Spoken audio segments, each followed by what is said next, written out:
በስመ አብ ወወልድ ወመንፈስ ቅዱስ አሐዱ አምላክ አሜን።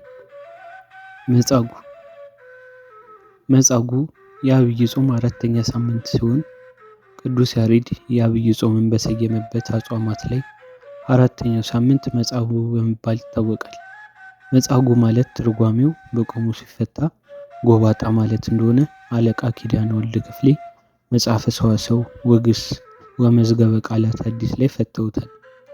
መጻጉዕ የስያሜው ዋና ታሪክ በኢየሩሳሌምም በበጎች በር አጠገብ በዕብራይስጥ ቤተሳይዳ በምትባልና 5 መመላለሻ በነበረባት አንዲት የመጠመቂያ ስፍራ ከ38 ዓመት ጀምሮ ስለታመመ አንድ ሰው የሚተርክ ነው። ጌታ ወደዚህ ስፍራ የመጣው በሰንበት ቀን ነው። በዚያም የመጠመቂያውን ቦታ ውሃ የእግዚአብሔር መልአክ ባንቀሳቀሰው ጊዜ ቀድሞ በመግባት ለመፈወስ ወደ ውሃው ይሄዱ ነበር። የታሪኩ ሙሉ መልእክት በዮሐንስ ወንጌል ምዕራፍ 5 ከቁጥር 1 እስከ 15 ላይ እንዲህ ይነበባል። ከዚህ በኋላ የአይሁድ በዓል ነበር።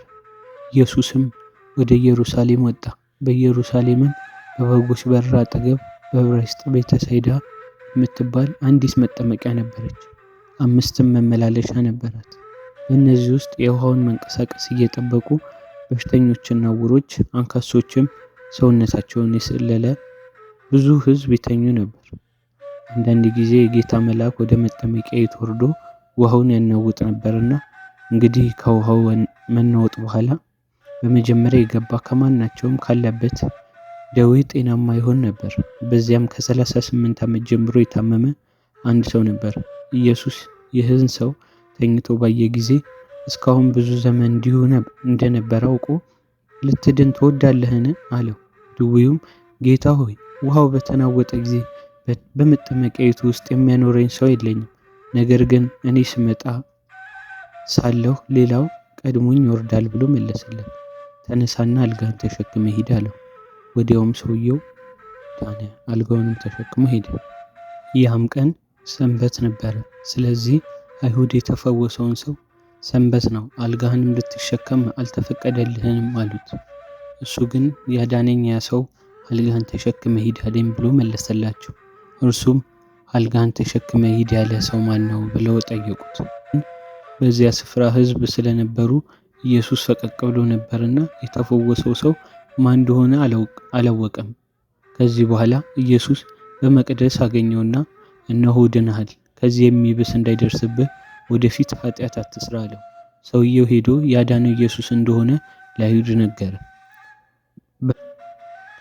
ከምንባበ መልእክታት ውስጥ የገላትያ ሰዎች ምዕራፍ 1 ከቁጥር 1 ላይ ያለው ቃል እንዲህ ይላል፣ እንዲህ ጸንታችሁ ቁሙ፣ እንደገናም በባርነት ቀንበር አትኑሩ። እነሆ እኔ ጳውሎስ እላችኋለሁ፣ ብትገዘሩም በክርስቶስ ዘንድ ምንም አይጠቅማችሁም። ያዕቆብ መልእክት ከምዕራፍ 5 እስከ ቁጥር 14 እስከ ፍጻሜው ያለው ቃል እንዲህ ይላል፣ ከእናንተ የታመመ ሰው ቢኖር በቤተ ክርስቲያን ያሉ ቀሳውስትን ይጥራና ይጸልዩለት፣ በጌታችን በኢየሱስ ክርስቶስ ስም የተጸለየበትን ዘይት ይቀቡት ይላል። ከግብረ ሐዋርያት መጽሐፍት ደግሞ የሐዋርያት ሥራ ምዕራፍ 3 ከቁጥር 1 እስከ 11 ያለው ቃልም እንዲህ ይላል፣ ጴጥሮስና ዮሐንስም በ9 ሰዓት ለጸሎት በአንድነት ወደ ቤተ መቅደስ ወጡ። ከእናቱ ማኅፀንም ጀምሮ እግሩ ሽባ ሆኖ የተወለደ አንድ ሰው ነበር።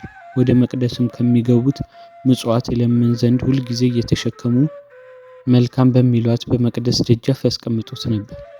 በምስባክም መዝሙር ምዕራፍ 40 ቁጥር 3 ላይ እግዚአብሔር ይረድኡ ውስተ አራተ ሕማሙ ወይመጥእ ሎቱ ኩሎ ምስባኪሁ እምደዌሁ አንሰ አቤ እግዚኦ ተሳሃለኒ። ትርጉሙም እግዚአብሔር በደዌው አልጋ ሳለ ይረዳዋል፣ መኝታውንም ሁሉ ከበሽታው የተነሳ ይለውጥለታል።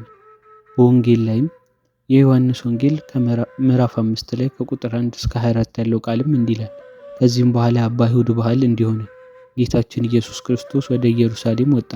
በኢየሩሳሌምም በበጎች በር አጠገብ መጠመቂያ ነበረች። ስሟንም በዕብራይስጥ ቤተሳይዳ ይሏታል። 5 እርከኖችም ነበሯት ይላል። ተጨማሪውን ደግሞ የዮሐንስ ወንጌል ላይ ገብታችሁ ማግኘት ትችላላችሁ። ወስብሐት ለእግዚአብሔር ወለወላዲቱ ድንግል ወለመስቀሉ ክቡር። ይቆየ